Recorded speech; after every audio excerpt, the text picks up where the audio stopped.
मैं आपसे बात करना चाहता हूं परमेश्वर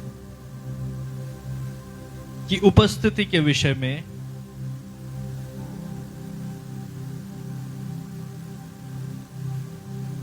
और खास करके परमेश्वर की उपस्थिति में चलने के लिए कौन सी बातों का हमें ख्याल रखना है।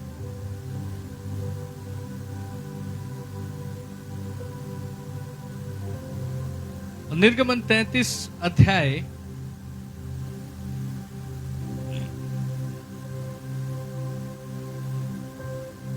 और यहां पर हम देखते हैं कि मूसा परमेश्वर से बातें कर रहे हैं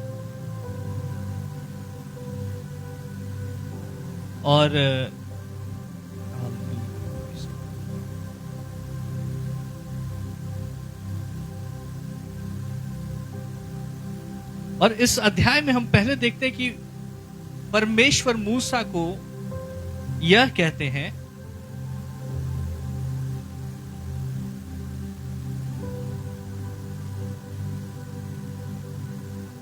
कि तू उन लोगों को जिन्हें मिस्र देश से छुड़ा लाया है संग लेकर उस देश को जा जिसके विषय में मैंने अब्राहम, इसहाक और याकूब से शपथ खाकर कहा था कि मैं उसे तुम्हारे वंश को दूंगा। तो मूसा ने परमेश्वर ने मूसा को कहा कि तू इन लोगों को लेकर, परमेश्वर जो कुछ भी करते हैं हमें ध्यान देना है कि वो सारी बातें परमेश्वर की उपस्थिति उसके लोगों के उत्थान और उनकी भलाई के लिए दी जाती है। हालेलुया। परमेश्वर की उपस्थिति उसके लोगों के लिए है, कि उसका प्रेम उसके लोगों के लिए है। और मूसा को अगर बुलाया गया है एक सेवकाई के स्थान पे, एक अगुए के स्थान पे, एक भविष्यवक्ता के रूप में परमेश्वर ने अगर मूसा को ठहराया है, वचन हमें बताता है कि परमेश्वर बाकी भविष्यवक्ताओं से तो सपने और दर्शन के द्वारा बातें करते, लेकिन मूसा से वो आमने सामने बातें करते, जैसे एक मित्र से एक मित्र बात किया करता है। और यहां परमेश्वर मूसा को कह रहे हैं, इन लोगों को मैं तुम्हें एक जिम्मेदारी दे रहा हूं, इन लोगों को वायदे के स्थान पर, जो आशीष का स्थान है, जो प्रॉमिस्ड लैंड है, उस स्थान में तू लेकर के जा। और दूसरे पद में परमेश्वर कहते हैं, और मैं तेरे आगे आगे एक दूत को भेजूंगा।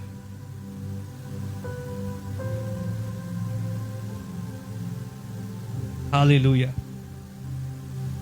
मैं तेरे आगे आगे एक दूत को भेजूंगा और कनानी, अमोरी, हित्ती, परिजी, हिब्बी और यबूसी लोगों को बरबस निकाल दूंगा। तुम लोग उस देश को जाओ जिसमें दूध और मधु की धारा बहती है। हालेलुया। केवल एक आंटी बोल रही है प्रेज द लॉर्ड। जब हालेलुया बोलते हैं हमें क्या बोलना है? तो उससे पता चलेगा कि आप जागे हुए हैं कि नहीं जागे हुए, क्योंकि गर्मी का दिन है इसलिए नया सिस्टम लागू किया गया है। हालेलुया। परमेश्वर ने एक आशीष का स्थान अपने लोगों को दिया है, लेकिन जब उस आशीष के स्थान पर आप अधिकार नहीं रखेंगे, जब आप उस आशीष के स्थान को छोड़ देते हैं तो क्या होता है? जैसे शत्रु आकर के उस स्थान पे कब्जा कर देता है। आज भी हम देखते हैं, अगर किसी की जमीन है, उसने अपनी जमीन को अगर यूं ही छोड़ दिया है तो कोई और आकर के उस जमीन के ऊपर कब्जा कर लेता है। अपने बगल वाले को बोले, अपने आशीष को थामे रहो। Praise the Lord। हमें अपनी आशीषों को थामे रहने की आवश्यकता है। और जब परमेश्वर के लोग वो मिस्र में गुलाम थे, तब परमेश्वर ने उनको जो जगह दी थी, जो आशीष का स्थान दिया था, उस पे कुछ और लोग आ गए हैं। और इससे पहले कि वो उस आशीष के स्थान पर अधिकारी ठहरे, उनको इन लोगों से, इन जातियों से, इन परिस्थितियों से उनको विरोध झेलना होगा। और जब वो उस विरोध के ऊपर जयवंत होंगे, तब वो उस आशीष के स्थान पर अधिकारी ठहरेंगे। परमेश्वर ने यह नहीं कहा कि मैं तुम्हें जो आशीष का स्थान दे रहा हूं, उस स्थान तक टहलते हुए चले जाओ। वो स्थान खाली है, वो स्थान तुम्हारे लिए तैयार है। वचन हमें बताता है कि परमेश्वर ने अपने लोगों को जो आशीष का स्थान दिया है, वहां पे दूध और मधु की नदियां बहती हैं, धारा बहती है। आप सोच सकते हैं कितने आशीष का स्थान है। वहां किसी चीज की कोई कमी घटी नहीं है, फसल बहुत अच्छी होती है, जमीन बहुत उपजाऊ है, और वहां आशीषें ही आशीषें हैं। और ऐसा ही एक स्थान परमेश्वर ने हर एक विश्वासी के लिए ठहराया है। आपके लिए, आपके जीवन में एक आशीष का स्थान है। वो एक ऐसा स्थान है जहां पे आप विश्राम प्राप्त करेंगे। हालेलुया। जहां पे सुखदाई जल के झरने हैं, जहां हरी हरी चराइयां हैं, जहां पे किसी बात की कोई कमी घटी नहीं है, जहां पे बहुतायत है, और जहां हम प्रभु की उपस्थिति में आनंद मना सकते हैं, और जहां हम परमेश्वर के विश्राम को अनुभव कर सकते हैं। यहां मौजूद हर एक व्यक्ति के लिए परमेश्वर की एक योजना है, और वो स्थान है जो परमेश्वर आपको देना चाहता है। इसलिए परमेश्वर का वचन कहता है कि मैंने तुम्हारे लिए योजनाएं बनाई हैं। वो योजनाएं जो तुम्हारे भले के लिए है। हो सकता है आपके पास अपने लिए कोई योजनाएं ना हो। आप शायद ना जानते हो कि मेरे भविष्य में क्या होगा। आपने छोड़ दिया है सोचना, क्योंकि बीते दिनों इतनी ठोकरें खाई हैं, असफलता का सामना किया है, निराशा का सामना किया है, तो आप भविष्य के विषय में सोचना नहीं चाहते कि कहीं अगर मैं भविष्य को लेकर के योजनाएं बनाऊंगा, भविष्य को लेकर के मैं प्लान्स बनाऊंगा, और उसके बाद वो योजनाएं जब पूरी नहीं होती हैं, तो फिर हमें बहुत दुख होता है। इसलिए कई बार जब लोग लगातार निराशा का सामना करते हैं, तो फिर वो अपने भविष्य को लेकर के सोचना छोड़ देते हैं, और वो कहते हैं जो होगा देखा जाएगा। लेकिन प्रभु कह रहा है, हो सकता है तुमने अपने भविष्य के विषय में सोचना छोड़ दिया है, लेकिन मैंने तुम्हारे भविष्य के विषय में योजनाएं बना के रखी हैं। वो योजनाएं जो तुम्हारे भले के लिए है। Praise the Lord. वो योजनाएं जो तुम्हारे भले के लिए है और तुम्हारी आशाओं को पूरा करने के लिए है। आप अपने आप को लेकर के गिव अप कर सकते हैं।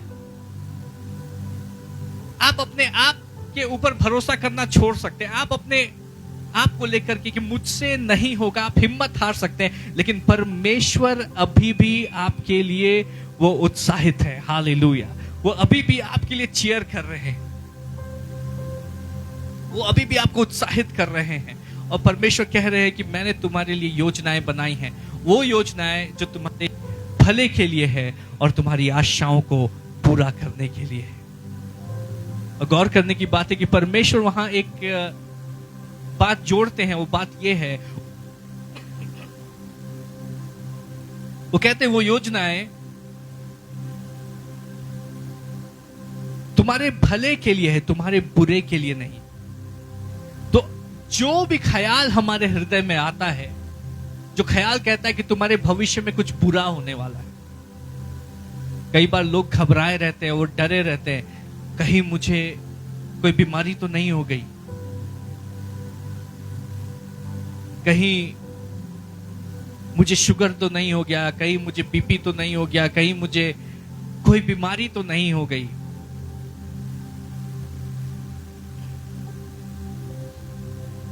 कहीं मैं बाहर जाऊंगा तो एक्सीडेंट तो नहीं हो जाएगा,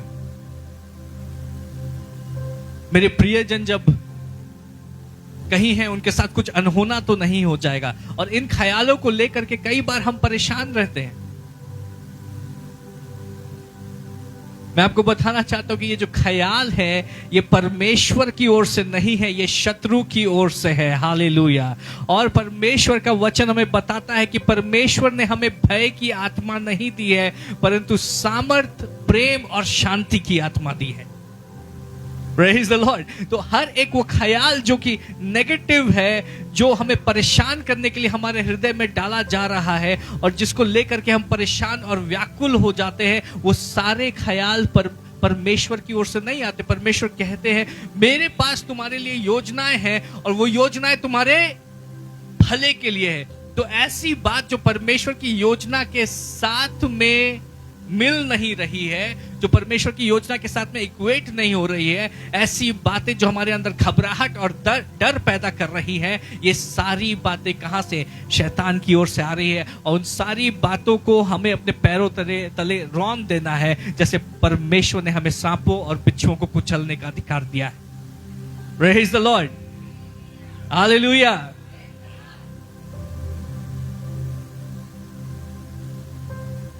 आज मेरी प्रार्थना है कि जब आज की सभा हम समाप्त करेंगे, परमेश्वर बहुत सारे छुटकारे हमारे बीच में करने जा रहे हैं। और परमेश्वर कहते परंतु तुम हठीले हो, इस कारण मैं तुम्हारे बीच में हो के ना चलूंगा, ऐसा ना हो कि मैं मार्ग में तुम्हारा अंत कर डालूं। परमेश्वर अपनी उपस्थिति हमारे बीच में उतने ही उंडेलते हैं जितना हम ग्रहण करने की स्थिति में होते हैं। प्रभु कह रहे हैं अगर मैं तुम लोगों के साथ में चलूंगा तो ये जो लोग हैं, ये जो मेरे लोग कहलाते हैं, ये ऐसे हठीले हैं, ये मेरी बातों को ऐसे अनसुना करते हैं, कहीं ऐसा ना हो कि क्रोध में मैं इनको नाश कर डालूं।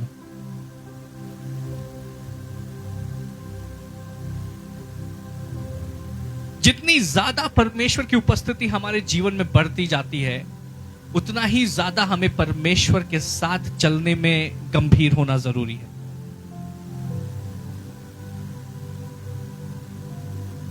वो परमेश्वर की उपस्थिति को उतना ही ज्यादा हमें आदर देना जरूरी है। कहीं ऐसा ना हो कि हम परमेश्वर की गहरी उपस्थिति में चल रहे हैं। कई बार लोग झूठ बोल देते हैं, और झूठ बोलना एक साधारण बात है। अगर परमेश्वर की उपस्थिति आपके जीवन में कम है तो और आप झूठ बोलेंगे तो हो सकता है कि कुछ नहीं हो।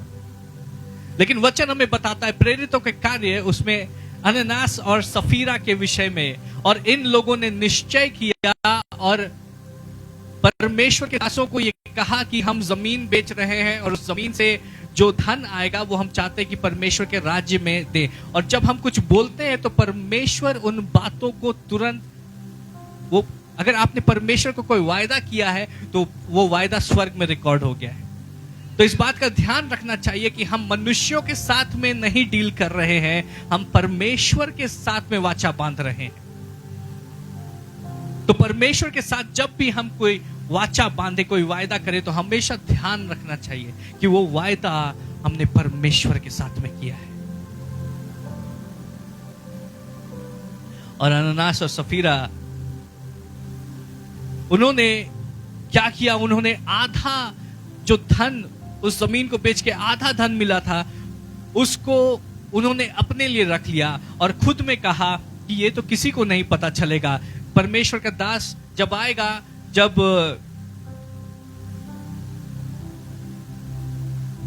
पतरस उस स्थान पर आएंगे तो हम उनको बोलेंगे कि आधा ही पैसा मिला है और उतना ही पैसा हम पतरस को देंगे। लेकिन पतरस जब उस स्थान में पहुंचते हैं और अननास और सफीरा उस धन को पतरस को देते हैं, क्या ये अच्छी बात नहीं थी? जमीन को बेच करके उसमें से धन परमेश्वर के राज्य में देना, क्या वो अच्छी बात नहीं है? वो अच्छी बात है, उसके लिए एक बड़ा हृदय चाहिए। लेकिन गलती कहां हो गई? उन्होंने झूठ बोला और उनको लगा कि किसी को पता नहीं चलेगा। लेकिन उन्होंने झूठ किसके विरुद्ध में बोला? उन्होंने झूठ स्वर्ग के परमेश्वर के विरुद्ध में बोला। और आधा धन वो पतरस को दे रहे हैं। उसी समय पतरस को पवित्र आत्मा ये बात बताते हैं कि ये पूरी तरीके से ईमानदार नहीं है और अनन्नास और सफीरा उसी समय वहां पे गिर के मर जाते हैं। कि तुमने पढ़ा है इस बात को बाइबल में? Praise the Lord. ये दोनों हस्बैंड वाइफ वहीं पे गिर के मर जाते हैं। अगर हमने परमेश्वर के साथ में कोई वाचा बांधी है तो उस वाचा का आदर करना जरूरी है, क्योंकि हमने मनुष्यों के साथ में वाचा नहीं बांधी है, हमने परमेश्वर के साथ में वाचा बांधी है। लेकिन मैं आपको बताना चाहता हूं कि ज्यादातर कलीसिया में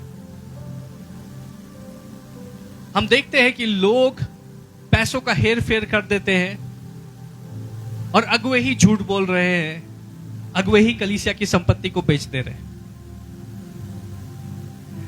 Praise the Lord। तो लेकिन कोई मर नहीं रहा है, वैसे उससे तुरंत तो नहीं मर रहा है।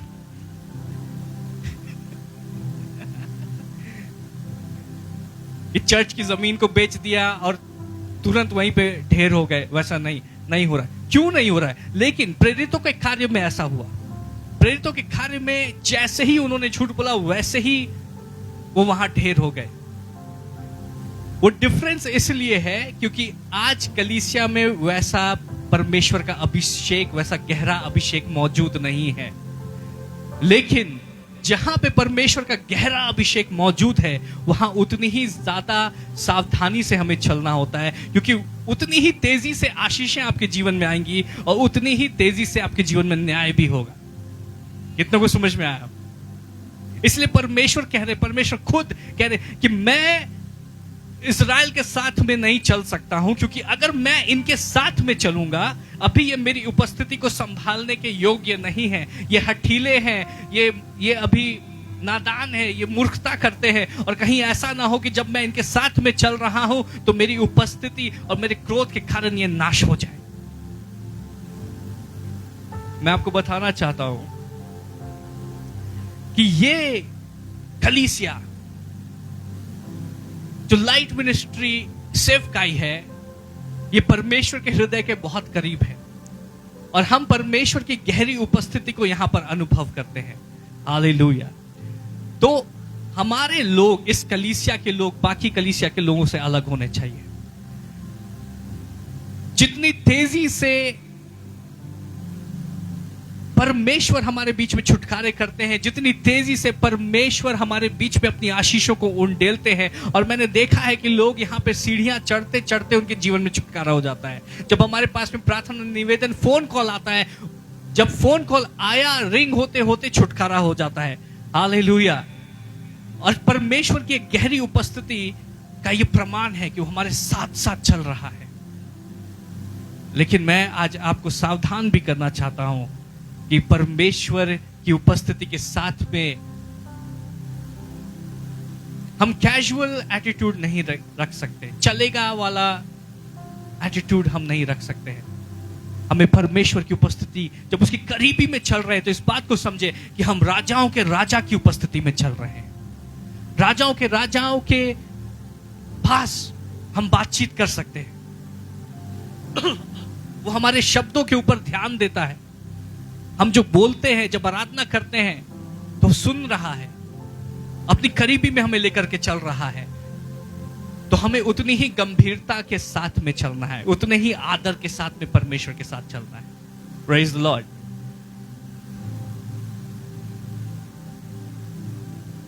परमेश्वर अपनी उतनी ही उपस्थिति हमारे जीवन में उंडेलते हैं जितना हम संभाल पाते हैं। लेकिन मूसा यूं ही मूसा नहीं है, और मूसा को यूं ही परमेश्वर का मित्र नहीं कहा जाता है। और मूसा इस बात को कहते हैं 13 पद में, 12 पद से पढ़ेंगे।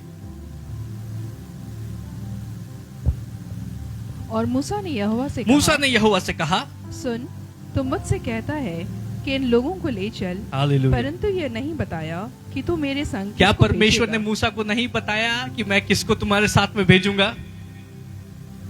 परमेश्वर ने मूसा को बताया कि मैं तुम्हारे साथ में किसको भेजूंगा? दूत को। और परमेश्वर के दूतों को भी हमें हल्के में नहीं लेना है। परमेश्वर का एक दूत इतना सामर्थ्य है कि वो हजारों को ढेर कर सकता है, सेनाओं को हरा सकता है। वो परमेश्वर की महिमा को कैरी करते हैं अपने साथ में। लेकिन मूसा कह रहा है, ओ प्रभु, आपने बताया नहीं कि आप मेरे साथ में किसको भेज रहे। कई बार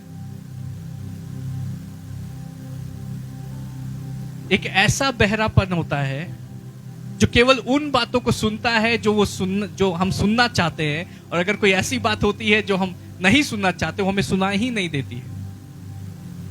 जैसे दो बहनें हैं, एक बहन दूसरी बहन को बोलती है कि जरा जा करके बर्तन धो देना, तो उसको सुना ही नहीं देता है। वाइफ हस्बैंड को बोलती है कि जरा मार्केट से सब्जी लेकर के आना, तो हस्बैंड को सुना ही नहीं देता है।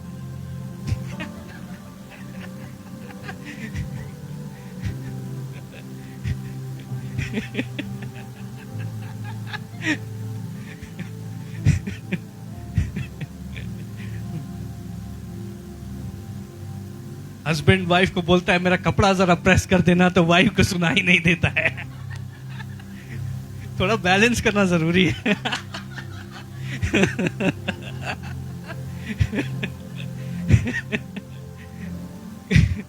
कई बार हम वही सुनते हैं जो हम सुनना चाहते हैं, जो हम नहीं सुनना चाहते वो हम सुन के भी अनसुना कर देते हैं।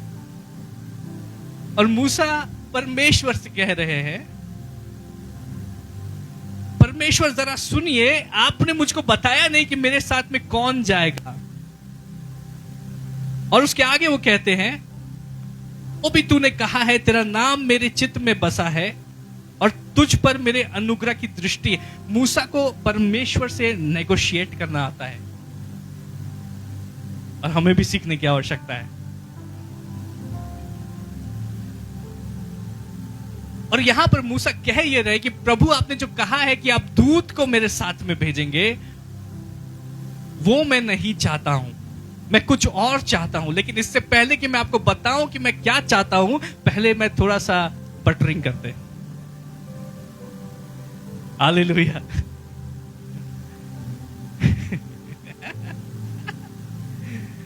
और मूसा परमेश्वर को याद दिला रहा है कि परमेश्वर ने क्या बातें मूसा से कही हैं, और मूसा परमेश्वर को याद दिलाते हैं, परमेश्वर ने कहा, तूने कहा है कि मेरा नाम, मतलब मूसा का नाम परमेश्वर के चित्त में बसा है। आपने तो कहा है कि आपने मेरा नाम अपने हृदय पे लिख रखा है, और आपने कहा है कि मुझ पर आपके अनुग्रह की दृष्टि है। मेरी बहन जब भी मेरे पापा से उसको कुछ काम होता था, तो वो पहले मेरे पापा के पास जाती थी और ये नहीं बोलती थी कि पापा मुझको पैसे चाहिए, नया ड्रेस खरीदना है, या मुझे घूमने जाना है, मुझे नया मोबाइल फोन चाहिए, मुझे पैसे चाहिए। उसका पहला शब्द जब पापा के पास जाती थी, तो वो कहती थी, पापा आप मुझको प्यार करते हैं ना? तो पापा को याद आता था कि हाँ, ये तो मेरी ही बेटी है।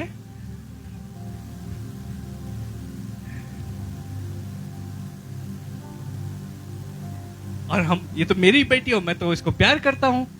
फिर वो बोलती थी, पापा मेरे को मोबाइल फोन लेना है, पापा मेरे को फ्रेंड्स के साथ में बाहर जाना है, तो कुछ पैसे चाहिए। और क्योंकि पहले ही ये बात स्थापित हो गई है कि आप प्यार करते हैं कि नहीं, तो फिर उसके बाद जो बोला जाता है वो करना पड़ता है। हालेलुया। वैसे ही मूसा परमेश्वर से कह रहे हैं कि तूने तो कहा है कि तू मुझसे प्रेम करता है, और मेरा नाम तेरे चित्त में बसा है, और तू मुझ पर अनुग्रह की दृष्टि करता है। और आगे इस प्रकार से कहता है, और अब यदि मुझ पर तेरे अनुग्रह की दृष्टि हो तो मुझे अपनी गति समझा दे, जिससे जब मैं तेरे ज्ञान को पाऊं तब तेरे अनुग्रह की दृष्टि मुझ पर बनी रहे।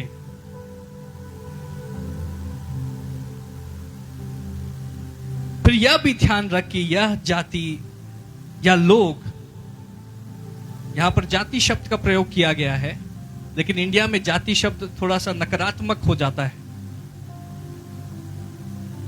जो सही अनुवाद होगा ये लोग, जो इंग्लिश की बाइबल में जो वर्ड यूज किया गया दीज पीपल, ये लोग, ये प्रजा, ये लोग, ये प्रजा, ये तेरे लोग हैं। हालेलुया। इसीलिए हमारे जीवन में एक अच्छा अगुवा होना जरूरी है, जो हमारे लिए मध्यस्थता कर सके, जो परमेश्वर को हमारे लिए बटरिंग भी कर सके। Hallelujah, praise the Lord. वो कहता है कि ये लोग तेरे लोग हैं। और तब परमेश्वर, अभी दूसरे पद में परमेश्वर ने क्या था, मैं कहा था मैं तेरे आगे किसको भेजूंगा, अपने दूत को भेजूंगा। क्या परमेश्वर ने कहा, मूसा ने अभी तक कहा कि प्रभु तू मेरे आगे आगे चल? मूसा ने अभी तक इस बात को नहीं कहा।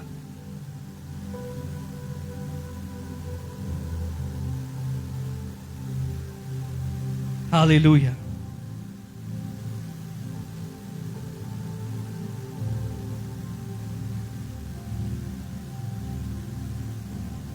और परमेश्वर इस प्रकार से कहते हैं 14 पद में, गौर करें कि मूसा ने अभी तक नहीं कहा कि प्रभु तू मेरे आगे चल, लेकिन यहोवा उसकी हृदय की बातों को भाप करके परमेश्वर को समझ में आ गया कि मूसा ये नहीं चाहता है कि दूत साथ में जाए, मूसा चाहता है कि मैं खुद इसके साथ में जाऊं। और परमेश्वर कहते हैं मैं आप तेरे साथ चलूंगा और तुझे विश्राम दूंगा। हालेलुया। तेरे मांगने से पहले मैं तुझको उत्तर दूंगा।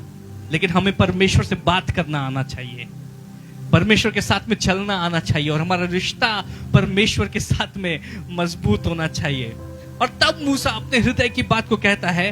उसने उससे कहा यदि तू आप ना चले तो हमें यहां से आगे ना ले जा।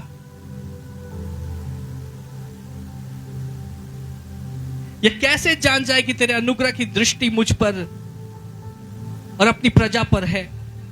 क्या इससे नहीं कि तू हमारे संग संग चले, जिससे मैं और तेरी प्रजा के लोग पृथ्वी भर के सब लोगों से अलग ठहरे।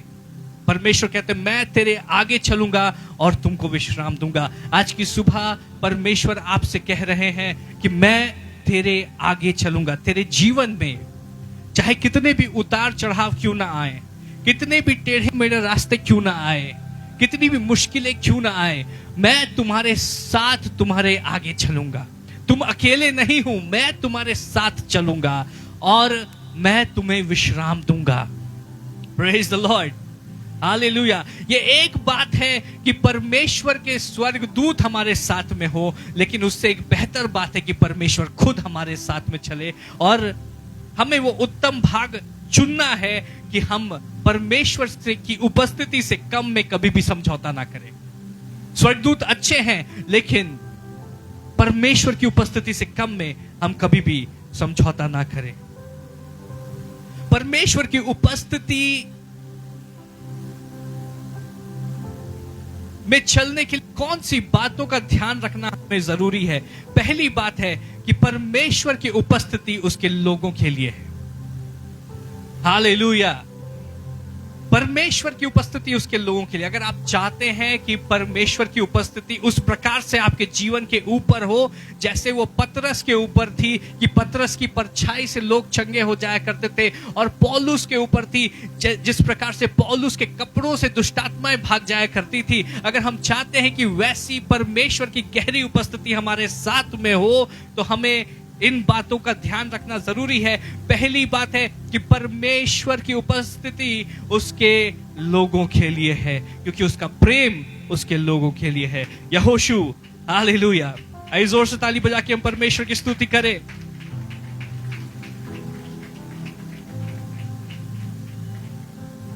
परमेश्वर मुझसे और आपसे गहरा प्रेम करता है। और यहोशू उसका पहला अध्याय और 5 पद की ओर हम चले। तेरे जीवन भर पढ़ते जाएं। तेरे जीवन भर कोई तेरे सामने ठहर ना सकेगा। जैसा मैं मूसा के संग रहा वैसे ही तेरे संग भी रहूंगा, और ना तो मैं तुझे धोखा दूंगा और ना तुझको छोड़ूंगा। हालेलुया। परमेश्वर का दास मूसा वो प्रभु के पास जा चुका है, और हालेलुया। परमेश्वर का कार्य कभी भी नहीं रुकता है। परमेश्वर का कार्य कभी भी नहीं रुकता है। इसलिए किसी को भी ये नहीं समझना चाहिए कि मैं इतना बड़ा हो गया हूं कि अगर मैं नहीं रहूंगा तो परमेश्वर का कार्य नहीं होगा। क्योंकि मूसा परमेश्वर का मित्र है, लेकिन मूसा के बाद में एक यहोशू भी मौजूद है। तो मूसा जब मौजूद नहीं है तो परमेश्वर का कार्य चलता रहता है, और परमेश्वर जिस प्रकार से मूसा से बात करते थे वो यहोशू से बात करना शुरू करते हैं।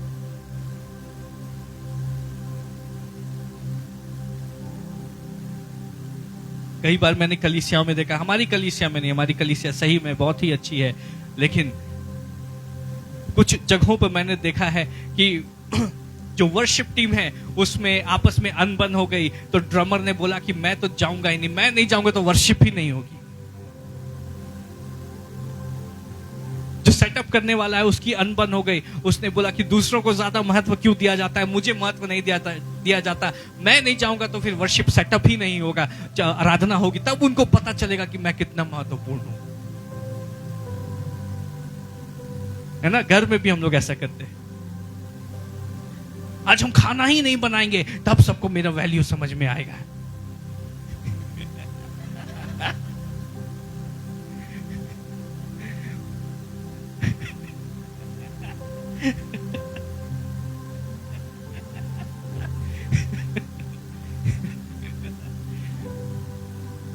और अपना महत्व, लेकिन परमेश्वर का कार्य चलता ही रहता है। परमेश्वर ने एस्थर को कहा कि तुम्हें ऐसे समय के लिए चुना गया था, तुम्हें ऐसे समय के लिए रानी बनाया गया था कि तुम मेरे लोगों के लिए मध्यस्थता करो। फिर से मेरे लोगों के लिए तुम मध्यस्थता करो। और परमेश्वर ने एस्थर को कहा कि अगर तुम जाकर के राजा से नहीं बात करोगी तो मेरे लोगों का उद्धार तो होगा ही, परमेश्वर का काम रुकेगा नहीं, लेकिन तुम और तुम्हारा घराना नाश हो जाओगे। तो जब परमेश्वर हमारे ऊपर अपने राज्य के लिए एक जिम्मेदारी सौंपते हैं, एक बुलाहट सौंपते हैं, तो हमें उस बुलाहट को पूरा करना है, क्योंकि उसी के लिए हमें चुना गया है। हमारी रचना उस कार्य को पूरा करने के लिए हुई है। और अगर हम अपनी बुलाहट का उत्तर देते हैं जिससे परमेश्वर के लोगों की भलाई हो, तो हमारे जीवन में आशीषें कई गुना बढ़ जाती हैं। लेकिन अगर हम अपनी बुलाहट से भागते हैं तो फिर हम दंड के आज्ञा हमारे ऊपर होना शुरू हो जाती है। कितने को समझ में आ रहा है? Praise the Lord.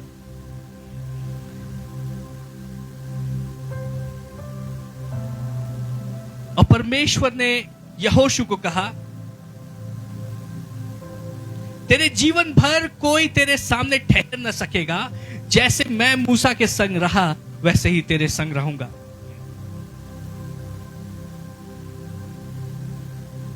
और ना तो मैं तुझे धोखा दूंगा और ना तुझको छोड़ूंगा। इसलिए हिया कर दृढ़ हो जा, क्योंकि जिस देश के देने की शपथ मैंने इन लोगों के पूर्वजों से खाई थी, उसका अधिकारी तू इन्हें करेगा।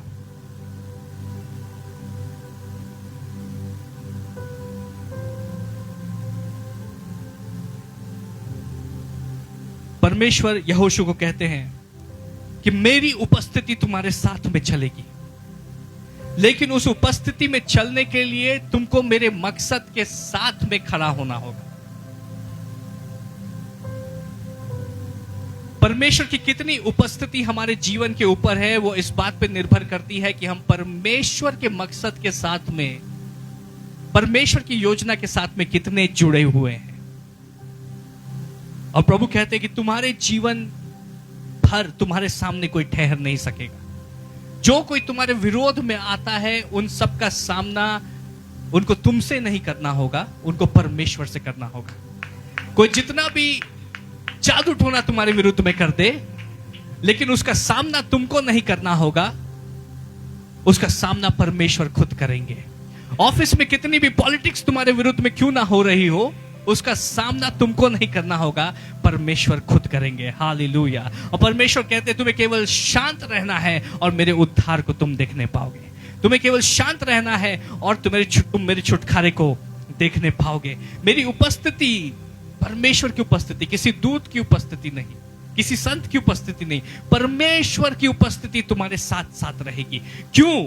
क्योंकि तुम मेरी बुलाहट के लिए अलग किए गए हो। और वो बुलाहट किसके लिए है? परमेश्वर के लोगों के लिए, ताकि मेरे लोगों को तुम उस स्थान तक पहुंचाओ जिस स्थान के विषय में मैंने तुमसे वायदा किया है।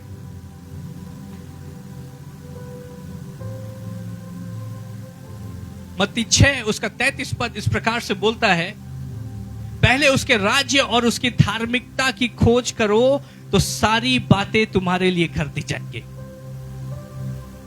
प्रभु कह रहे हैं इस बात की चिंता मत करो, तुम क्या खाओगे, क्या पियोगे, कहां रहोगे, कैसे तुम्हारी जरूरतें पूरी होंगी। पहले उसके राज्य के साथ राज्य की चिंता करो, पहले उसके राज्य की खोज करो। परमेश्वर का राज्य कौन है? परमेश्वर का राज्य उसकी प्रजा से है, उसके लोगों से है। हालेलुया। कितनों को समझ में आ रहा है? और हम इस बात को कोट करते हैं, इस वचन को हम कोट करते हैं कि हमें किसी बात की चिंता नहीं करनी है, क्योंकि परमेश्वर हमारी सारी जरूरतों को पूरा कर देगा। लेकिन इस बात को हम भूल जाते हैं कि वो जरूरतें हमारी तब पूरा करेगा, और ये आशीष हमारे जीवन में तब लागू होती है जब हम उसके राज्य और उसकी धार्मिकता की खोज कर रहे हैं। पहले हम उसके राज्य की चिंता कर रहे हैं, पहले हम उसके लोगों को आशीषित कर रहे हैं। हम प्रार्थना में एक्टिव हैं, हम आराधना करने में आगे हैं, हम प्रभु के राज्य के वचनों को सुनाने में, गवाही देने में, सेवा करने में जब हम आगे हैं, जब आप प्रभु के राज्य में हाथ लगाएंगे, परमेश्वर आपके जीवन में हाथ लगाएंगे। Praise the Lord, hallelujah. और कुछ लोगों को परमेश्वर के राज्य से कोई मतलब नहीं है, कोई चिंता नहीं है परमेश्वर के राज्य की, लेकिन जब कोई मुसीबत उनके जीवन में आती है, परमेश्वर हमारी सारी जरूरतों को पूरा करेगा, लेकिन फिर भी तंगहाली में, फिर भी बदहाली में, कोई जरूरत पूरी नहीं हो रही, आकाश से मन्ना नहीं गिर रहा है। क्यों? क्योंकि पहली जो जरूरी बात है जिसके द्वारा आशीष हमारे जीवन में रिलीज होती है, उसको तो कर ही नहीं रहे, उसके राज्य और उसकी धार्मिकता को नहीं खोज रहे।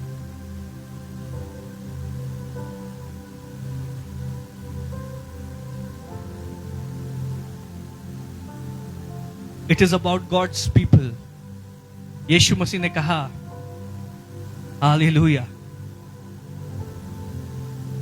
जो इनमें से छोटे को एक ग्लास पानी भी देता है, वो अपना इनाम नहीं खोएगा। और प्रभु ने कहा कि जब तुमने इन लोगों को खाना खिलाया, इनको कपड़े पहनाए, इनका ख्याल किया, तब तुमने मेरा ख्याल किया। कितनों को समझ में आ रहा है? जब तुमने लोगों का ख्याल किया तो तुमने मेरा ख्याल किया।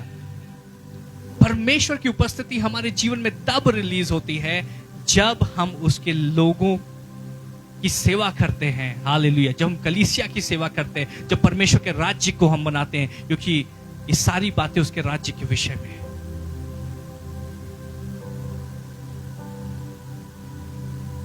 दूसरी बात है, परमेश्वर की उपस्थिति हमारे जीवन में तब बनी रहती है जब हम उसके ऊपर विश्वास करते हैं और इस वायदे के ऊपर विश्वास करते हैं कि वो हमारे साथ में सदा बना रहेगा। यहोशू उसका 1 अध्याय और उसका 5 पद एक बार फिर से हम देखेंगे, और यहां इस प्रकार से कहता है, तेरे जीवन भर कोई तेरे सामने ठहर न सकेगा, जैसा मैं मूसा के संग रहा वैसे ही तेरे संग भी रहूंगा, और ना तो मैं तुझे धोखा दूंगा और ना तो तुझको छोड़ूंगा। I will neither leave you nor forsake you. मैं ना तुझे धोखा दूंगा, ना तुझे कभी छोड़ूंगा। हमारे जीवन में ऐसा मुमकिन है कि हमारे करीबी हमें छोड़ दे।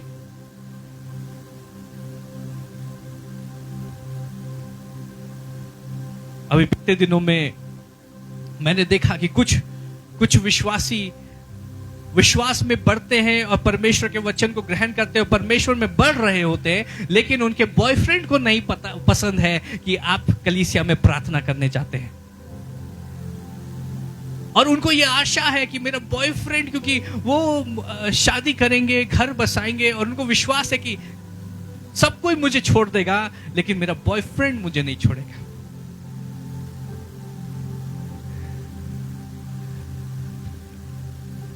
और बॉयफ्रेंड को विश्वास है कि सब कोई मुझे छोड़ देंगे, लेकिन मेरी गर्लफ्रेंड जो हर सप्ताह मुझसे शॉपिंग के लिए पैसे लेती है वो मुझे कभी नहीं छोड़ेगी,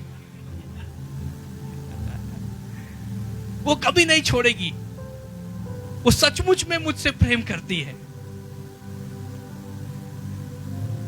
और बॉयफ्रेंड और गर्लफ्रेंड के चक्कर में उन्होंने क्या किया, उन्होंने बोला कि क्योंकि मेरे बॉयफ्रेंड को नहीं पसंद है कि मैं कलीसिया जाऊं, तो मैं प्रभु सॉरी रहेगा, आप तो सब समझते हैं और आप तो सब माफ भी कर देते हैं, तो फिर मुझे अभी तो संभालने दीजिए, जब शादी हो जाएगी उसके बाद हम कलीसिया में आएंगे।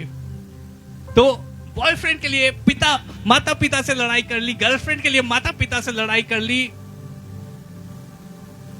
Praise the Lord.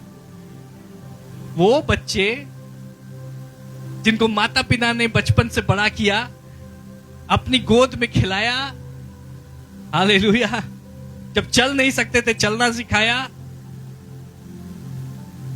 और अपनी इच्छाओं को मार के उनकी जरूरतों को पूरा किया, अपने जिगर से लगा करके रखा।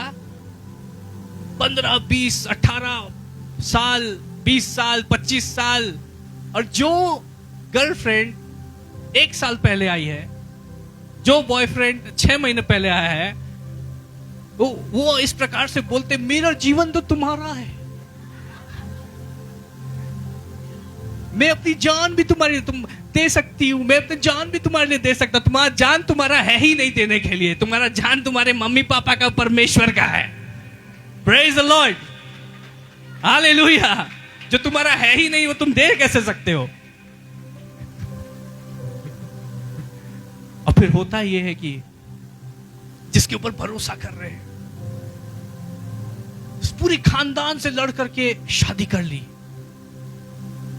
किसी से नहीं बात कर रहे, शादी कर ली, उस पर विश्वास किया, लेकिन बाद में पता चलता है कि जिस पे विश्वास किया वही छोड़ करके चला गया, वही छोड़ करके चली गई। हालेलुया। दूसरों के लिए आप ऑप्शन हो सकते हैं, लेकिन परमेश्वर के लिए आप प्रायोरिटी हैं।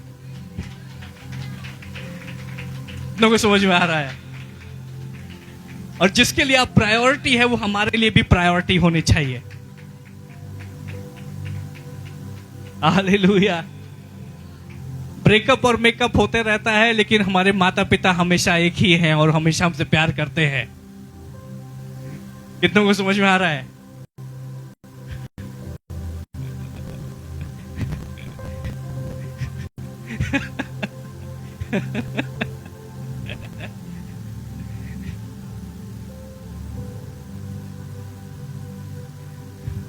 परमेश्वर कहते हैं कि चाहे सब कोई तुम्हें छोड़ दे, लेकिन मैं तुम्हें कभी नहीं छोड़ूंगा। कैसा अद्भुत प्रेम है! परमेश्वर कहते हैं मैं तुम्हें कभी नहीं छोड़ूंगा। चाहे तुम्हारे जीवन में कैसी भी परिस्थिति क्यों ना हो, चाहे तुम कितनी भी कठिन परिस्थिति में से क्यों ना होकर के जा रहे हो, कितनी भी बदहाली क्यों ना हो, सब कोई तुम्हें छोड़ दे, अपनी परछाई तुम्हें छोड़ दे, लेकिन मैं तुम्हें नहीं छोड़ूंगा। मैं वहां पर तुम्हारे साथ में रहूंगा। हालेलुया। तुम्हारे ऑफिस में जब दिक्कत आती है तो मैं तुम्हारे साथ में रहूंगा। जब हस्बैंड छोड़ के चला जाता है मैं तुम्हारे साथ में रहूंगा। जब वाइफ छोड़ के चली जाती है मैं तुम्हारे साथ में रहूंगा। हालेलुया। जब तुम्हारे अपने छोड़ दे मैं तुम्हारे साथ में रहूंगा। जब जॉब छूट जाती है मैं तुम्हारे साथ में रहूंगा। हालेलुया। चाहे कैसी भी दिक्कत हो, कैसी भी परेशानी हो, जब हमारा स्वास्थ्य हमारा साथ छोड़ता है मैं तुम्हारे साथ में रहूंगा। मैं तुमको नहीं छोड़ूंगा, मैं तुम्हारे साथ में बना रहूंगा। तुम मुझ पे डिपेंड कर सकते हो, तुम मुझ पे निर्भर रह सकते हो। मैं तुम्हें कभी निराश नहीं होने दूंगा। चाहे सब कुछ उथल पुथल हो जाए, लेकिन मेरी उपस्थिति तुम्हारे साथ में बनी रहेगी। Praise the Lord। ऐसा अद्भुत प्रेम, यहां तक कि परमेश्वर कहता है कि जब तुम बेवफा हो जाते हो तब मैं वफादार बना रहता हूं। जब तुम अविश्वासी हो जाते हो तब भी मैं तुमको लेकर के अपनी बाहों में मैं लेकर के चलता हूं। मैं तुमको कभी नहीं। कैसे हम परमेश्वर को संसार की बातों के लिए छोड़ सकते हैं? बहुत सारे लोग परमेश्वर को समझते हैं जैसे कि परमेश्वर कोई एटीएम मशीन है, कोई आशीष की एटीएम मशीन है, कोई छुटकारे की एटीएम मशीन है, और हम अपना पहले ही हम इस बात को रख देते हैं, शर्त हम रख देते हैं कि अगर मुझे वो जॉब मिलेगी तब प्रभु मैं तेरे साथ में रहूंगा। अगर प्रभु जिसको मैं पसंद करता हूं उससे शादी होगी तब तेरे साथ में रहूंगा। प्रभु अगर प्रमोशन होगा तब तेरे साथ रहूंगा। अगर मेरे बच्चे प्रभु फर्स्ट डिवीजन आएंगे तब मैं तेरे साथ में रहूंगा। और प्रभु कहता है कि मैं कोई शर्त नहीं रखता, मैं तुम्हारे साथ में रहूंगा। हालेलुया। कितना फर्क है हमारे प्रेम में और परमेश्वर के प्रेम में। अगर सही में हमें प्रभु की उपस्थिति में चलना है तो ये जरूरी है कि हम उसके प्रेम को समझें कि वो कितना गहरा है। यशायाह भविष्यवक्ता की पुस्तक आइज़ाया चैप्टर 43 वर्स 2 इस प्रकार से बताती है, when you pass through the waters I will be with you and when you pass through the rivers they will not sweep over you। जब तुम जल में से होके जाओगे मैं तुम्हारे साथ में होऊंगा, और जब तुम नदियों से पार होगे वो तुम्हें डुबा ना सकेंगी। जब तुम आग में से होके जाओगे तुम जलोगे नहीं, और उसकी लपटे तुम्हें जला ना सकेंगी, क्योंकि मैं तुम्हारे साथ में रहूंगा।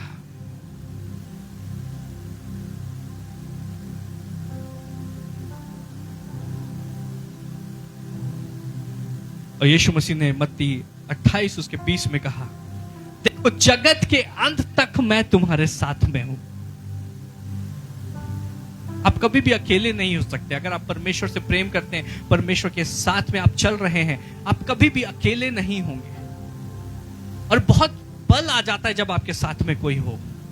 कई बार रात में अगर हमें कहीं जाना होता है तो हम अपने साथ में किसी को ले लेते हैं।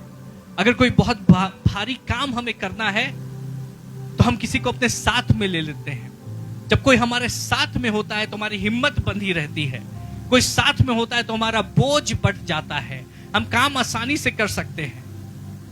और परमेश्वर कह रहा है कि कोई मनुष्य तुम्हारे साथ में नहीं चलेगा तो कोई बात नहीं, लेकिन मैं परमेश्वर तुम्हारे साथ में चलूंगा। ना मैं तुम्हें कभी छोड़ूंगा, ना मैं तुम्हें कभी त्यागूंगा। तुम अकेले नहीं हो, मैं तुम्हारे साथ में हूं। बस एक वायदा करो कि मेरी उपस्थिति को किसी चीज के साथ में तुम बदल मत देना। Praise Lord. हम परमेश्वर हमारा हाथ नहीं छोड़ता, हम ही परमेश्वर का हाथ छोड़ते हैं। और मेरी प्रार्थना है कि यहां मौजूद हर एक व्यक्ति परमेश्वर में दृढ़ बना रहे। पहली बात है परमेश्वर की उपस्थिति उसके लोगों के लिए है। दूसरी बात है परमेश्वर की उपस्थिति हालेलुया उन लोगों के लिए है जो उसके वायदे को थामे रहते हैं। तीसरी बात है परमेश्वर की उपस्थिति उन लोगों के लिए है जो परमेश्वर को अपने जीवन में प्राथमिकता देते हैं। परमेश्वर सबसे ऊपर है। परमेश्वर कोई एटीएम मशीन नहीं है। परमेश्वर आशीषों को प्राप्त करने का जरिया नहीं है, बल्कि परमेश्वर आशीषों का स्रोत है।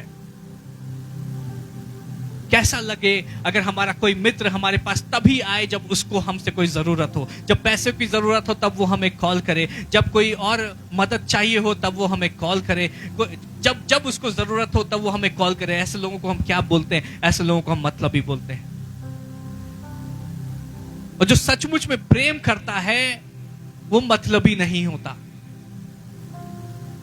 जो सचमुच में प्रेम करता है वो उस प्रेम के कारण हमारी उपस्थिति को खोजता है और हमारे साथ में समय बिताना चाहता है। वो हमारा ख्याल करता है, इसीलिए हमें समय देता है।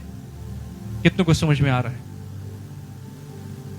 जितने लोग ये सोचते हैं कि हम परमेश्वर के पास में जाएंगे आशीषों को प्राप्त करने के लिए, और परमेश्वर के प्रति हमारा जो प्रेम है वो इस बात पर निर्भर करता है कि परमेश्वर हमें कितना आशीषित कर रहे हैं। यकीन जानिए, मैं आपको बताना चाहता हूं कि वो परमेश्वर से कुछ भी नहीं प्राप्त कर सकते, क्योंकि परमेश्वर कोई मनुष्य नहीं है जिसको कि मूर्ख बनाया जा सकता है। परमेश्वर हृदयों को जांचने वाला परमेश्वर है। Praise the Lord. तो इस बात को जान लेता है कि क्या हमारा प्रेम सच्चा है, क्या हमारा प्रेम गहरा है, क्या हमारे प्रेम में ईमानदारी है, या हमारा प्रेम स्वार्थी है।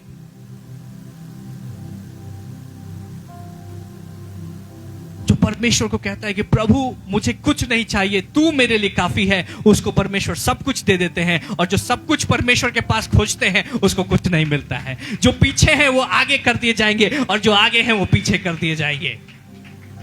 हालेलुया। परमेश्वर को खोजो और तुम सब कुछ प्राप्त करोगे। तुम परमेश्वर को खोजोगे तो यकीनन तुम परमेश्वर की उपस्थिति को प्राप्त करोगे, और परमेश्वर की उपस्थिति सब कुछ है। वचन बताता है कि उसका अनुग्रह हमारे लिए काफी है।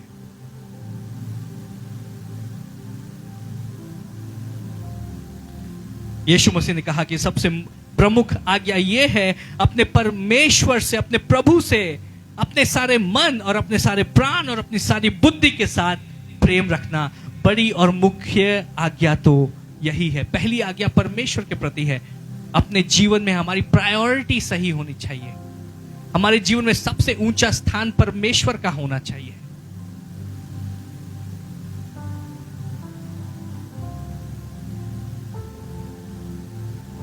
कई बार जब मुझको अपनी वाइफ से अगर बात करनी है और मैं देखता हूं कि वो प्रार्थना कर रही है, तो उस समय मैं उसको नहीं छेड़ता हूं, मैं उसको छोड़ देता हूं। क्यों? क्योंकि एक हस्बैंड वाइफ के रिलेशनशिप से भी ज्यादा गहरा और ज्यादा करीबी परमेश्वर और उसकी बेटी का रिश्ता है। और जो परमेश्वर की उपस्थिति में बैठी है, तो बहुत सारी बातें परमेश्वर और वो आपस में कर रहे हैं। उसके जीवन में जो उतार चढ़ाव हैं, जो ऐसी बातें जो शायद मुझसे भी नहीं शेयर कर सकती, वो अपने स्वर्ग पिता से शेयर कर रही है, और वो उन सब बातों को सुलझा रही है। और अगर वो बातें सुलझ जा रही हैं, तो मेरे लिए वो अच्छा है, मेरे परिवार के लिए वो अच्छा है। Praise the Lord. और मैं एक ऐसे व्यक्ति के ऊपर निर्भर कर सकता हूं जिसका रिश्ता परमेश्वर के साथ में मजबूत है, तो उसका व्यक्तित्व मजबूत है। हालेलुया।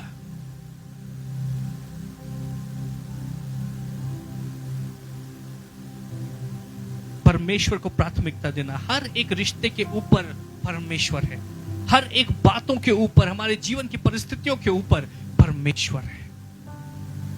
अगर परमेश्वर है तो हमारे पास बल है कि हम सारी बातों के ऊपर जयवंत हो। अगर परमेश्वर नहीं है तो वो व्यक्ति एक कमजोर कड़ी के समान है, और कोई भी जंजीर उतनी ही मजबूत होती है जितना उसकी सबसे कमजोर कड़ी।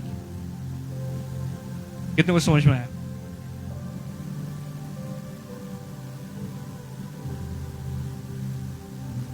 हालेलुया।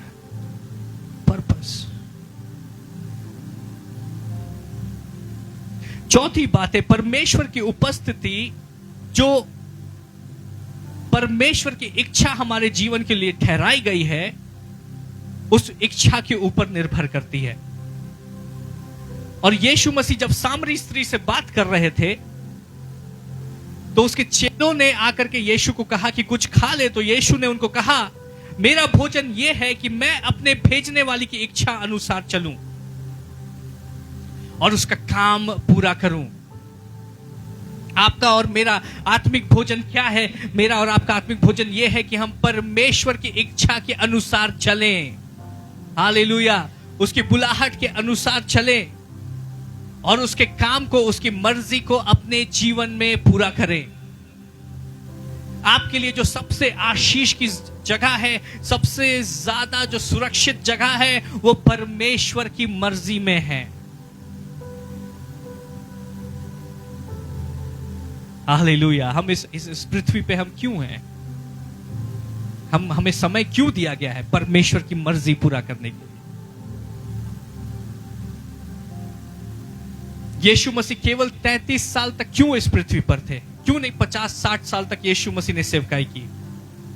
क्योंकि यीशु मसीह इस संसार में तभी तक मौजूद थे जब तक परमेश्वर का कार्य नहीं पूरा हुआ। जैसे ही परमेश्वर का कार्य पूरा हुआ, यीशु मसीह वापस पिता परमेश्वर के पास चले गए। तो हमारे जीवन का मकसद संसार में क्या है? कि हम परमेश्वर की, अपने भेजने वाली की मर्जी को पूरा करें। और फिर बात यह आती है कि परमेश्वर की मर्जी क्या है,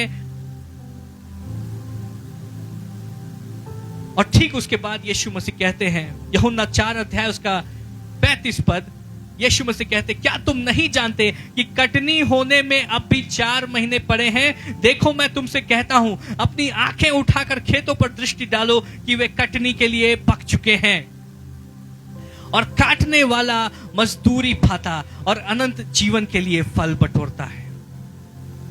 ताकि बोने वाला और काटने वाला दोनों मिलकर आनंद करें। परमेश्वर की मर्जी उसके लोगों के लिए है कि उसके लोग उसके वचन को जाने, उसके प्रेम को जाने, और जो नाश हो रहे हैं वो उद्धार को प्राप्त करें, जो बंधन में है वो छुटकारे को प्राप्त करें। और यीशु मसीह कह रहे हैं कि बहुत सारे लोग हैं, बहुत सारी आत्माएं हैं जिनको बचाना जरूरी है, जिन तक परमेश्वर का वचन पहुंचना जरूरी है। यीशु मसीह के हृदय में अगर कोई वेदना है, और अगर पिता परमेश्वर के हृदय में कोई वेदना है, तो वो ये है कि संसार में जो लोग नाश हो रहे हैं उन तक सुसमाचार कौन पहुंचाएगा। और मेरी प्रार्थना है कि आज यहां पर मौजूद हर एक व्यक्ति बोले कि प्रभु मैं तैयार हूं और मैं जाऊंगा। हालेलुया। और उसके साथ में एक आशीष जुड़ी हुई है। परमेश्वर कहते हैं और काटने वाला मजदूरी पाता है। जो परमेश्वर के राज्य में हाथ लगाता है वो अपनी मजदूरी को पाएगा। मजदूरी कब मिलती है? मजदूर को हर दिन शाम को मिलती है, सूर्यास्त के समय। कितनों को समझ में आ रहा है? तो जब हम परमेश्वर के राज्य में उसकी मर्जी को जब हम पूरा कर रहे हैं,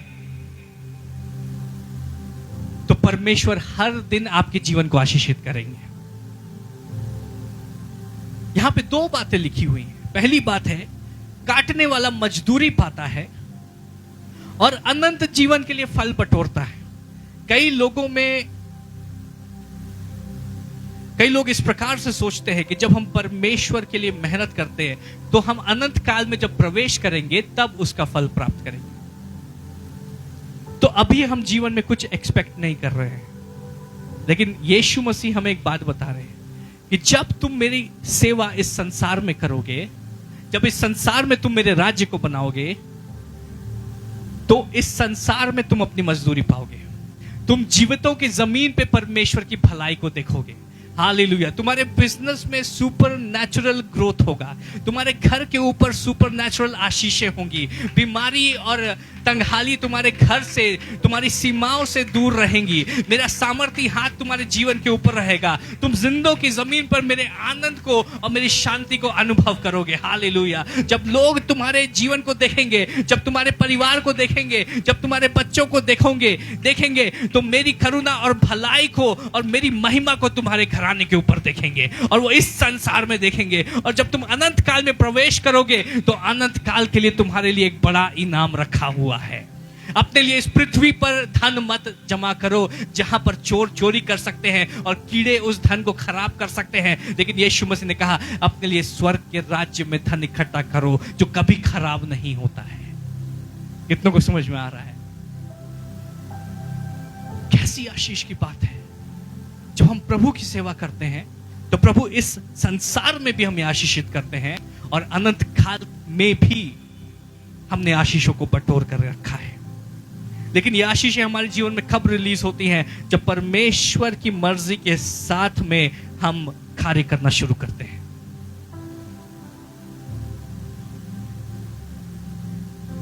रोमियो 8 अध्याय उसका 28 पद इस प्रकार से कहता है। पढ़ेंगे रोमियो 8 अध्याय और उसका 28 पद।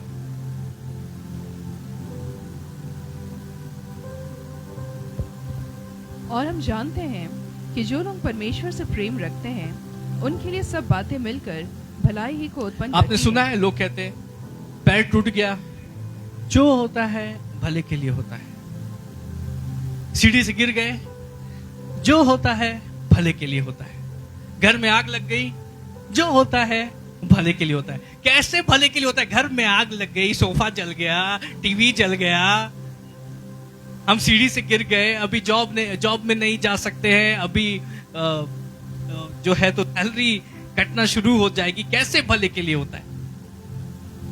जो होता है सबके लिए भले के लिए नहीं होता है, लेकिन जो होता है वो उनके लिए भले के लिए होता है जो परमेश्वर से प्रेम रखते हैं। हालेलुया। अगर आप परमेश्वर से सही में प्रेम रखते हैं तो आपके जीवन में जो कुछ भी होगा वो आपके लिए भले के लिए होगा। हर एक परेशानी से, हर एक परिस्थिति से, हर एक चुनौती में से परमेश्वर आपके लिए भलाई उत्पन्न करेंगे। जो होता है वो उनके लिए भले के लिए होता है जो परमेश्वर से प्रेम करते हैं और उसकी इच्छा के अनुसार बुलाए गए। परमेश्वर की इच्छा को अपने जीवन में प्राथमिकता दे, परमेश्वर को अपने जीवन में प्राथमिकता दे, और सारी बातें आपके लिए भलाई उत्पन्न करेगी। शैतान आपको जितना दबाने की कोशिश करेगा, परमेश्वर उतना ही आपको ऊंचे पर स्थापित कर देंगे। Praise the Lord, hallelujah. आइए हम जोर से ताली बजा के परमेश्वर की स्तुति करें। हालेलुया। और परमेश्वर की उपस्थिति हमारे जीवन में तब बनी रहती है जब हम परमेश्वर के ऊपर निर्भर करते हैं अपने जीवन की सारी बातों के लिए। आपका जीवन इस संसार की व्यवस्था के ऊपर निर्भर नहीं है, आपकी पहचान आपकी जॉब के अनुसार नहीं है। हालेलुया। आपका जीवन आपके जॉब के अनुसार नहीं चल रहा है, आपके बिजनेस के अनुसार नहीं चल रहा है। हमारी जरूरतों को पूरा करने का स्रोत संसारिक नहीं है, लेकिन हमारी जरूरतों को पूरा करने का स्रोत वो परमेश्वर है। वो बिजनेस आपको परमेश्वर ने दिया है, वो जॉब आपको परमेश्वर ने दी है, और हर एक आशीष जो हमारे जीवन में वो परमेश्वर ने दी है, और उन आशीषों से हमें परमेश्वर की महिमा करना जरूरी है। Praise the Lord, hallelujah. और जब हम इस बात को जानते हैं कि हमारे जीवन में हमें केवल परमेश्वर पे निर्भर करना है, तो हमें घबराने की जरूरत नहीं है। अगर एक जॉब खत्म हो जाती है तो परमेश्वर उससे बेहतर जॉब हमारे लिए खड़ा कर देता है। हालेलुया। अगर हमारे पर प्रमोशन के विरोध में लोग पॉलिटिक्स करते हैं, परमेश्वर उससे बेहतर प्रमोशन हमें दे देता है। हालेलुया। जितना तुम मेरे विरोध में आओगे उतना ही परमेश्वर मुझको बढ़ाता जाएगा। जितना मेरे बिजनेस को दबाने की कोशिश करोगे उतना ही मेरा बिजनेस बढ़ता जाएगा, क्योंकि मेरा भरोसा, मेरा स्रोत वो ये जॉब नहीं है, ये बिजनेस नहीं है, ये संसारिक बातें नहीं है। मेरा स्रोत यहोवा है, वो यहोवा जो कि बहुतायत का परमेश्वर है। इसलिए लूका 12 अध्याय, प्रेज द लॉर्ड, लूका 12 अध्याय और 24 पद मैं आपको बताना चाहता हूं। अपने बिजनेस से ज्यादा परमेश्वर से प्रेम करें, अपने जॉब से ज्यादा परमेश्वर से प्रेम करें, और तब आप देखेंगे कि आप उन्नति पे उन्नति करते जाएंगे। जिस बात को आप परमेश्वर से ज्यादा महत्व देते हैं वो बात धूमिल होती चली जाएगी, लेकिन जब परमेश्वर को आप ऊपर रखते हैं, आपके जीवन का हर एक क्षेत्र और आपके जीवन में हर एक आशीष का स्रोत वो आशीषित होता जाएगा, वो बढ़ता जाएगा। यीशु मसीह ने कहा कि चिड़ियों को देखो, वो ना तो बोते हैं ना काटते हैं, ना उनके पास अनाज संग्रह करने की जगह है, फिर भी परमेश्वर उनको खिलाता है। क्या तुम उन चिड़ियों से ज्यादा मूल्यवान नहीं हो? और इफिसियों 1 अध्याय उसका 3 पद में ये परमेश्वर कहते हैं, हमारे प्रभु यीशु मसीह के परमेश्वर और पिता का धन्यवाद हो कि उसने हमें मसीह में स्वर्गीय स्थानों में सब प्रकार की आशीष दी है। हालेलुया। जब इज़राइल के पास कुछ नहीं था, जब वो मरुभूमि में से होकर के जा रहे थे, जहां फसल नहीं उगाई जाती है, जहां रेत ही रेत था, हर तरफ सूखा, परमेश्वर ने उनको आकाश से मन्ना गिरा करके खाना खिलाया। और कई सालों तक परमेश्वर ने उनको आकाश से मन्ना गिराकर खाना खिलाया। लेकिन आपको पता है यहोशू को परमेश्वर ने कहा, क्या कहा? परमेश्वर ने जब वो वायदे की भूमि में प्रवेश करने वाले थे, परमेश्वर ने कहा कि अब मन्ना गिरना बंद हो जाएगा, क्योंकि अब फसलें तैयार हो गई हैं। हालेलुया। जब एक स्रोत बंद होता है तो परमेश्वर उससे बेहतर स्रोत हमारे लिए खोल देता है। लेकिन आपके जीवन में कभी भी स्रोत की कमी नहीं होगी, क्योंकि हमारा स्रोत वो परमेश्वर यहोवा है। हालेलुया। कितनों को समझ में आ रहा है? इसलिए किसी भी बात की चिंता मत करो, घबराओ नहीं, डरो नहीं। परमेश्वर तुम्हारे जीवन में कार्य कर रहा है और सारी बातें तुम्हारी भलाई के लिए कार्य कर रही हैं। परमेश्वर ने कहा है, उसने वायदा किया है कि मसीह यीशु में उसने स्वर्गीय स्थानों में हमारी हर एक जरूरत को पूरा कर दिया है। Praise the Lord. आइए हम अपने स्थानों पे खड़े हो जाएं इस समय। प्रभु की उपस्थिति, मैंने कुछ बातों को आपके साथ में शेयर किया प्रभु की उपस्थिति के विषय में। ओ हालेलुया। प्रभु की उपस्थिति हमें हमारे शत्रुओं के ऊपर और हर एक परिस्थिति के ऊपर जयवंत करती है।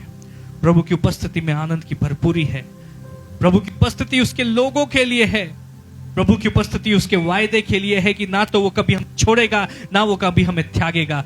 प्रभु की उपस्थिति उन लोगों के लिए है जो सारी बातों से बढ़ करके परमेश्वर को महिमा देते हैं, उसको अपने जीवन में प्रथम स्थान देते हैं। परमेश्वर की उपस्थिति उन लोगों के साथ चलती है जो परमेश्वर की इच्छा के अनुसार अपने जीवन में चलते हैं, जो परमेश्वर की मर्जी को अपने जीवन में प्रथम स्थान देते हैं। और प्रभु की उपस्थिति हमारे लिए काफी है, उसका अनुग्रह हमारे लिए काफी है। वो हमारी आशीषों का स्रोत है। जो यीशु को पाएगा वो उसने सब कुछ पाएगा, जिसने यीशु को खो दिया वो सब कुछ खो देगा। अगर इंसान सारी पृथ्वी को जीत ले लेकिन अपनी आत्मा को खो दे तो उसे क्या लाभ है? हालेलुया। अगर हमने यीशु को पाया तो हमने सब कुछ पा लिया है। इस समय हम प्रार्थना करें, प्रभु को बोले, प्रभु तेरा धन्यवाद, प्रभु तेरा धन्यवाद। प्रभु से प्रार्थना करें, स्तुति करें। Hallelujah. Oh, we worship you, Jesus. Hallelujah, hallelujah. हर कोई प्रार्थना करे, प्रभु को बोले, प्रभु अगर मैंने तेरी उपस्थिति को किसी और बात से बदला है, प्रभु मैं क्षमा चाहता हूं। और मैं प्रभु तेरी उपस्थिति को अपने जीवन में प्रथम स्थान देता हूं। तेरी मर्जी मेरे जीवन में पूरी हो। अपनी गहरी महिमा को मेरे जीवन में तू प्रकट कर। अपनी उपस्थिति को मेरे जीवन में तू बढ़ा दे परमेश्वर। हालेलुया। मेरे जीवन के द्वारा तेरी मर्जी पूरी होने पाए। हालेलुया। मेरे जीवन से तेरी महिमा प्रकट होने पाए। तू सब कुछ है प्रभु। हालेलुया। जीवित और अनुग्रहकारी परमेश्वर, हम आपका धन्यवाद करते हैं। हालेलुया। प्रभु जिस प्रकार से मूसा ने प्रार्थना की कि प्रभु हमें दूत नहीं चाहिए, हमें तेरी उपस्थिति चाहिए। प्रभु तेरी अगर तू हमारे साथ नहीं चलता तो हमें यहाँ से आगे ना भेज। हाँ परमेश्वर, आज की सुबह हमारी ये प्रार्थना है, एक कलीसिया के रूप में हमारी प्रार्थना है और हमारी व्यक्तिगत प्रार्थना है। प्रभु हमें लेकर के चलता है परमेश्वर। हम प्रार्थना करते तेरी उपस्थिति हमारे आगे आगे चले, तेरी उपस्थिति हमारे संग संग चले। जब प्रभु तेरी उपस्थिति से कम में हम समझौता नहीं करना चाहते। और परमेश्वर मैं प्रार्थना करता हूँ प्रभु कि जब तेरे लोग यहाँ से प्रभु वापस अपने अपने घरों को लौटेंगे, प्रभु वो अकेले नहीं जाएंगे। प्रभु तेरी उपस्थिति उनके साथ में जाएगी। प्रभु जिस प्रकार से कबूतर की नाई पवित्र आत्मा तो यीशु मसीह के ऊपर आकर के ठहर गया, आज की सुबह पवित्र आत्मा तू अपने लोगों के ऊपर आकर के ठहर जाए। जिस प्रकार प्रभु तू प्रेरितों के ऊपर आग की चीप के समान आकर के ठहर गया, आज अपने प्रिय लोगों के ऊपर प्रभु अग्नि के समान तू ठहर जा। प्रभु तेरे लोग प्रभु आज की सुबह एक नई सामर्थ से भर जाए, एक नए बल से भर जाए, क्योंकि तेरा प्रेम परमेश्वर वो हमें बढ़ाता है। तेरा प्रेम प्रभु हमें सामर्थी बनाता है। तेरा प्रेम परमेश्वर वो हमें दृढ़ करता है। प्रभु आज की सुबह उस प्रेम को तेरे लोगों के ऊपर मैं घोषित करता हूँ। वो प्रेम जो कहता है ना तो मैं तुझे कभी छोड़ूंगा, ना मैं तुझे कभी त्यागूंगा। चाहे दुनिया के सब लोग तुम्हें छोड़ दें लेकिन मैं तुम्हें नहीं छोड़ूंगा। एक माँ अपने जन्माए हुए बच्चे को भूल सकती है लेकिन मैं तेरा परमेश्वर तुझे कभी नहीं भूलूंगा। देख मैंने तेरा चित्र अपनी हथेलियों पर खोद रखा है। हाँ प्रभु उस गहरे प्रेम के लिए हम तेरा धन्यवाद करते हैं। हाँ प्रभु तेरा धन्यवाद करते हैं कि तू हमारे करीब है, कि तूने हमें अपने सामर्थी हाथ से थामा हुआ है, कि तूने हमें संभाला हुआ है परमेश्वर। Hallelujah. We worship you Jesus, we worship you Lord. कि जहां हम जाएंगे तू हमारे साथ साथ चलता है। जीवन के पहाड़ों में और जीवन की तराइयों में परमेश्वर, आनंद के समय में और दुख के समय में प्रभु तू हमें नहीं छोड़ता। तू सदा हमारे साथ में बना रहता है और तेरी उपस्थिति के कारण हम सारी बातों में जयवंत से बढ़ के हैं। हम हर एक परिस्थिति के ऊपर जयवंत से बढ़ कर हैं। अगर यह यीशु तू हमारे साथ है तो हमारे विरुद्ध कोई खड़ा नहीं हो सकता। हाँ प्रभु तू हमें जय के उत्सव में लेके चलने वाला परमेश्वर है। उस जय को प्रभु मैं तेरे लोगों के ऊपर घोषित करता हूँ। तेरी आशीषों तेरी बरकतों को तेरे ऊपर तेरे लोगों के ऊपर घोषित करता हूँ। आज के दिन प्रभु इनके जीवन में नए द्वार खुल रहे हैं, नए मार्ग बन रहे हैं, हालेलुया, नए अवसर आ रहे हैं, वो प्रमोशन आ रहा है, वो आशीषें आ रही है, वो उन्नति आ रही है, वो चंगाई हो रही है, वो छुटकारे हो रहे हैं। हमारे परिवार आशीषित है, हमारे बच्चे आशीषित है, हालेलुया, हमारे जीवन में सारे लोग आशीषित हैं। प्रभु हम तेरा धन्यवाद करते हैं। हमारा घर आशीषित है, हमारे खलियान आशीषित है, हमारे भंडार आशीषित है, हालेलुया। हो सकता है कि हमारे शत्रु एक दिशा से हमारे ऊपर चढ़ाई करने को आए, परंतु वो चारों दिशाओं में भागेंगे, क्योंकि यहोवा हमारे मध्य में सामर्थी है, यहोवा हमारे मध्य में सामर्थी है। हर एक वो जुबान जो प्रभु तेरे लोगों के विरुद्ध उठती है, इस समय हम यीशु मसीह के नाम से उसको खामोश करते हैं, हालेलुया। और जहां से भी सुनाई दे, जहां पर भी दिखाई दे, वहां पे उन्नति दिखाई दे, जो भी सुनाई दे, तेरे लोगों की प्रशंसा सुनाई दे, हालेलुया। प्रभु तेरे लोग इस संसार में तेरी महिमा से ज्योति के समान चमक रहे हैं, और ज्योति को प्रभु छुपा कर नहीं रखा जाता, उसको ऊंचे पर रखा जाता है। अपने लोगों को तो ऊंचे पर स्थापित कर, हालेलुया, हालेलुया, हालेलुया। तेरा धन्यवाद करते हैं प्रभु, हालेलुया। जैसे तेरे लोग तेरे राज्य को बनाते हैं प्रभु, तू इनके जीवन को बना, इनके परिवारों को बना, इनके बच्चों को बना, और तेरी भलाई हम पीढ़ियों से पीढ़ियों तक देखें। हम तेरा धन्यवाद करते हैं प्रभु, तेरी करुणा और तेरी भलाई तेरे लोगों के ऊपर ठहराता है, तेरी जय को इनके ऊपर घोषित करते हैं। सारी आदर और महिमा हम तुझको देते हैं। धन्यवाद करते हैं कि तू हमारा अच्छा प्रभु है। यीशु मसीह के सामर्थ्य नाम से मांगते हैं, दया से सुनो, ग्रहण करें, आमीन।